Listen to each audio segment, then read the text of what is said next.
inspired by your first segment of Let's Talk, I was thinking, I was like, this brother's getting something heavy off his mental, and you know, I would love an avenue to, or a segue to do the same thing. And I was thinking, I was like, Ace, what would be something that you can get off the chest? You know what I mean? And I came up with something that's always been sitting in my subconscious, in the back of my mind, is regret. Growing up, you're raised to, we're always told to never have any regrets, but I always disagree with that. Because I had regrets. I regretted the way I, treated my grandmother, the mother that raised me. I feel like I was inappreciative. She's passed on. There's nothing I could do about that. You can't erase your past and you can't fix it. But I have two regrets that weigh heavy on me, and they're in the form of my two sons. I have an oldest son in Texas that I've only seen once, and I have a younger son in Kentucky, Louisville, Kentucky, that I've only seen once. And of course, I'm based out of California, so these states that I would visit, these states that I would go do my thing in, hustle, whatever, and as far as my oldest son is concerned, I was playing college football in Texas, and I ended up having a child. Didn't know until after I left. And then I was out there getting my money out there in Kentucky, ended up having a child. But that's not my regrets. My regrets aren't, don't get it confused or twisted. My regrets aren't having my sons. My regrets come from what took place afterwards.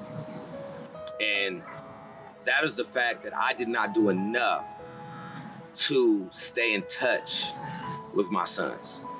I didn't do enough to say, okay, I'm based in California, but we have lines of communication. It's the millennium and beyond. You have email, you have many social media platforms. You have, of course, the phone. I didn't do enough of that. I got caught up in this, I'm struggling out here in California, but that doesn't stop phone calls or text messages or emails, So that's what I regret. I regret not doing enough to stay in contact with my two sons. My oldest son, sad to say, his mom passed away right when I got back in touch with her. I mean, I believe I got in touch with her in October 2009, and she passed away 2010, January. Blood clot in her leg that they didn't detect. And I went to the funeral, and that was my first time seeing my son, and he was 9 at that time. And that was the last time I seen my son. Yeah, he's 20 years old now, and basically doesn't want nothing to do with me. So I've reached out to his step-grandfather. I reached out to his grandmother, his biological grandmother, on social media, and they haven't even responded. That's my oldest son. Now, my youngest son in Kentucky, from what I understand, he hates me, which he's kind of young to understand hate. It's been I think that's been instilled in him by his mother, but now he wants to change his last name, and he's 10 years old. Wanting to change his last name. And all I could think about is how much I hated my father at 10 years old. And I'm continuing the cycle, repeating the cycle, and it's like they say, the apple doesn't fall too far from the tree. But I was determined in my life coming up as a youngster to not be anything like my father. And I turned out to be just like my father. It's crazy. I spent no time with him.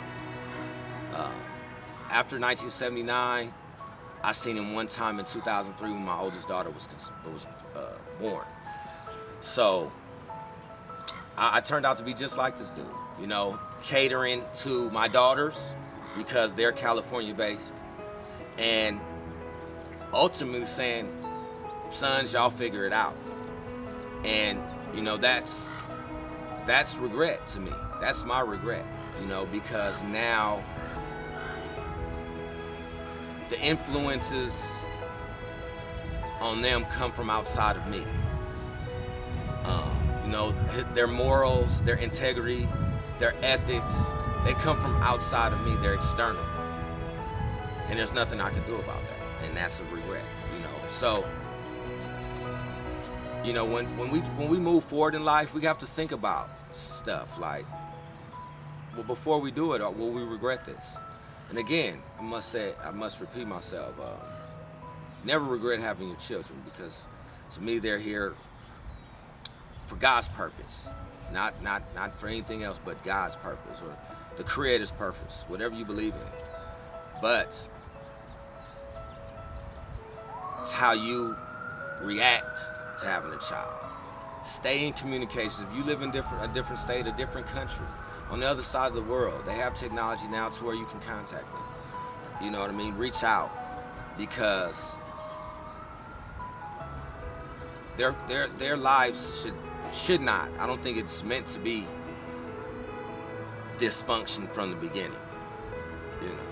So, yeah, man, like I said, I appreciate you inspiring me. Regret is something that's real, and it's burdensome, and if my two sons never want anything to do with me, then so be it. But I'm never gonna stop trying, because I forgave my father a long time ago. Are we close? No. Do I have the utmost respect for him? No. And I doubt that my sons will ever have the utmost respect for me. All we can do from here on out is to move forward. And if they choose to move forward, I would love it. But if they don't, I definitely would understand. So that's it, man. It's just a regret.